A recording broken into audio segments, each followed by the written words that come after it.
Cherry Garage. This is my V8 Chrysler Conquest, and it's now street legal. I have a list of things that I did since last episode that I'm gonna share to you as to how I made it street legal and improved its drivability. First thing that we did, with the help of Toby a lot, he was the main fabricator, was finish the exhaust system. I think last episode was just open headers, so now we have an entire exhaust system with resonators, X-pipe, and baffled boom tubes that he created, which is pretty sick. Minor things I got around is all the tires and some wheel spacers. You can notice it actually improved a lot in the stance of the vehicle. Previously the tires were really tucked in, the whole wheel was, and this actually helped a lot with the drivability of it. Along with that, on the front end, you can notice there's now a front bumper, which is huge, and it's paint matched. I found out that it's the cherry Rust-Oleum paint color that was painted.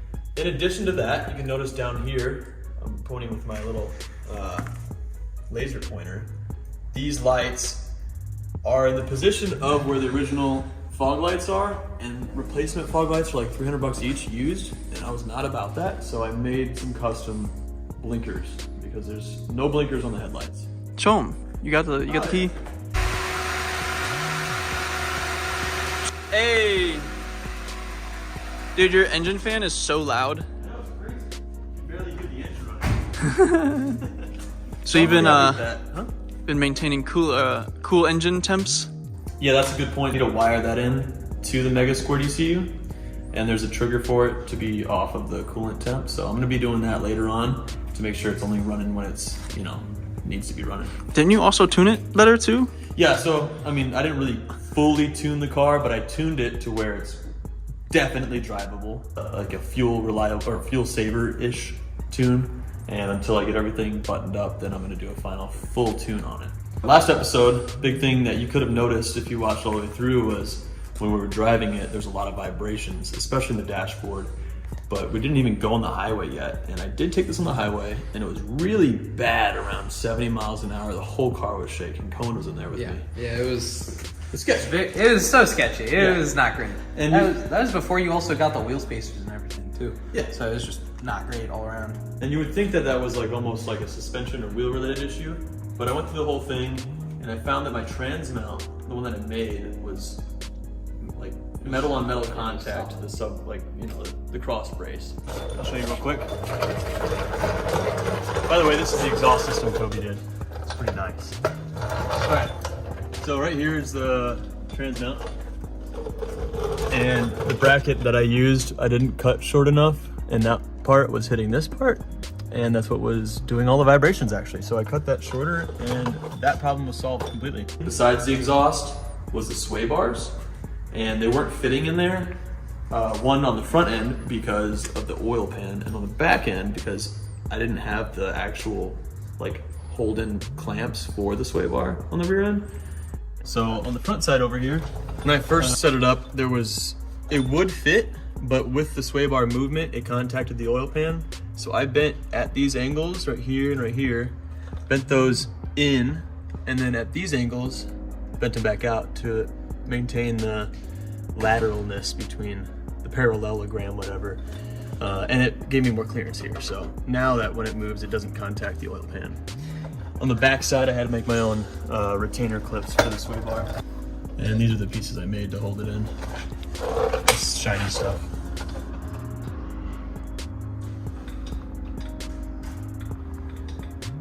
All right, so now that we're in the interior of the car, there's a few things I want to point out here. One thing that really annoyed me about this car was there was no cup holder. Being in 2020, we have a lot of water bottles and cups, so I had to make a cup holder right here, follow my laser pointer. Right in that area, I designed and 3D printed it and screwed it in. It works great. The steering wheel. And I pointed that out in the last video, how ugly it was. But this one's a NRG steering wheel. It was the biggest steering wheel I could find that was a reasonable price. I'm going to be adding power steering on this vehicle, and I think I'm going to be doing electronic powered hydraulic pump. So that's gonna be a cool video. And right behind here is my dashboard. It's temporary. I just bought a cheap little Android tablet and I hooked it up through whatever app there is that connects to the ECU. I have it hardwired. So I have my whole custom dash on there. I'll turn it on so you can see it. That's crazy. There's no way it's dead because I just charged it. Well, we'll come back to that one after this. If you do any 3D printing, I saw this video. I'm not taking credit for it. Jacob had vinyl wrap carbon fiber stuff. I put that on the print bed, and then all the plastic I printed onto it took that mold, like that surface texture of the carbon fiber, and made it look like my print was kind of like carbon fiber. So I just made some quick center cap emblems, and It's really low. is it? Yeah. Oh, sick. You can see it. Yeah. So, all right. So this is my thing. It's MS Droid is the app. I'm still setting stuff up, kind of. But we're gonna go ahead and get it connected.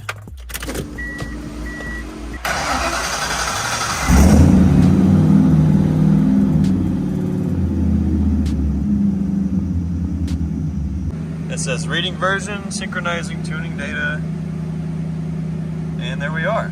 We've got the battery voltage at 14.2, the intake air temperature at 76, the vacuum at -20, which is kind of crazy, and then oxygen gas sensor, that's, I don't know how to do that yet, I'm gonna figure that one out, and then my coolant temp gauge, which is very important. We got the RPM right here, and the GPS speed should be running off on the GPS of the mod, this thing. But I haven't tested it yet, so I don't know if it works yet, but we'll see. And yeah, I mean, it's pretty basic. It gives me everything I need for now. In the long run, we're going to be doing the PI dash that goes in the actual dashboard area, and it will be you know, hardwired in, connects when I turn the key on, it boots up completely, no buttons needed, no apps needed, anything. What was it, $700 or something crazy? I don't know. When I get money for it, we'll get it, but this is gonna do for now, that's for sure, $40.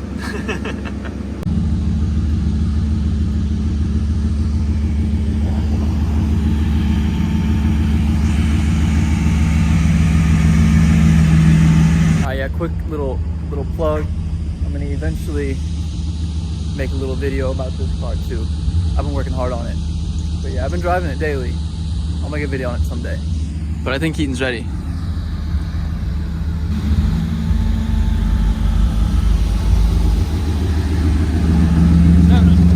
What's happening? We're gonna be driving this thing, doing a little review on it. We got Cohen in the back seat, also recording, and Jacob behind the camera. This is worlds different from the last time we actually drove it. It's way more smoother. I'm really enjoying it now. If we sit at standstill, we actually get a little bit of exhaust up in here, so I'm gonna get moving here soon, so you can at least hear what we're experiencing.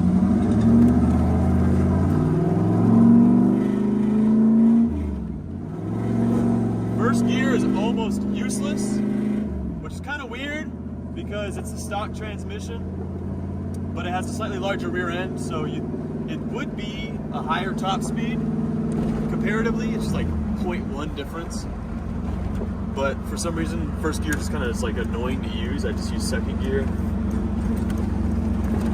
It handles really well. Not having power steering kind of sucks, so we're gonna be doing that in the future, but overall, like, you know, it takes the corners nice. You want to hear my horn real quick? Yeah, let's hear it. If you can hear it. We need to get a new horn on this thing.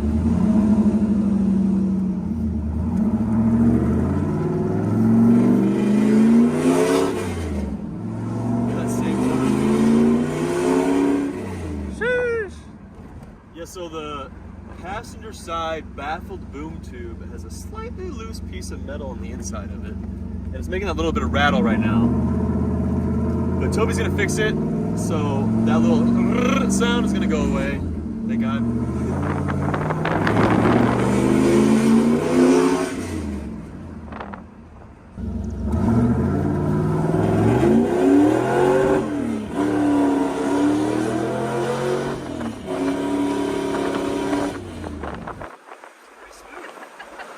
We know that the GPS doesn't work for the speed.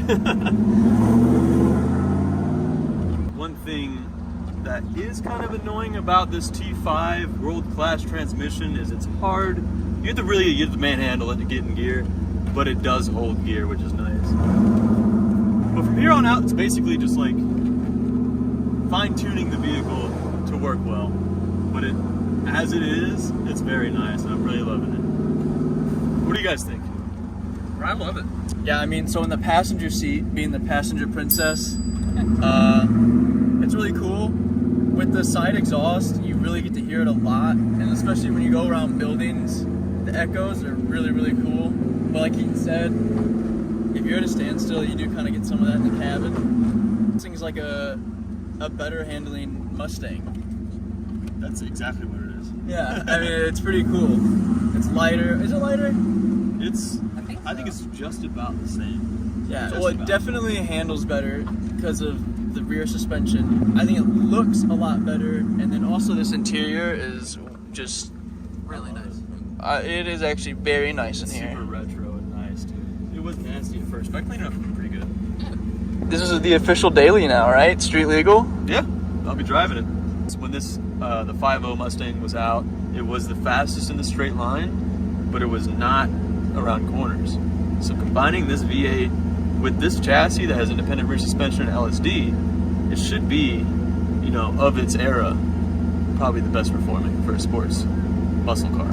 Oh yeah. There's definitely fine tuning to do. The tuning, definitely, because there's way more power we can get out of this engine, especially once we're planning on doing the supercharger and a cold air intake. Because right now I'm reading on my air intake 156 degrees Fahrenheit, and it's a pretty cool day out. So I definitely need to get that figured out, and that'll help with some power for sure. So overall, I think we all can agree that we love the ride. It's definitely progressing from where it started off. In the future, we're gonna be putting some videos out with a little bit more technical stuff and custom stuff as well. I do plan on getting the air dam on the bottom of this car to make it look finally done, but the electric powered hydraulic steering and the tune, we're gonna be doing videos on that, and that's all gonna be custom stuff. That's gonna be interesting, so you gotta check out our videos to be sure to be able to see those. And like always, be sure to check out our merchandise. You guys have anything to say?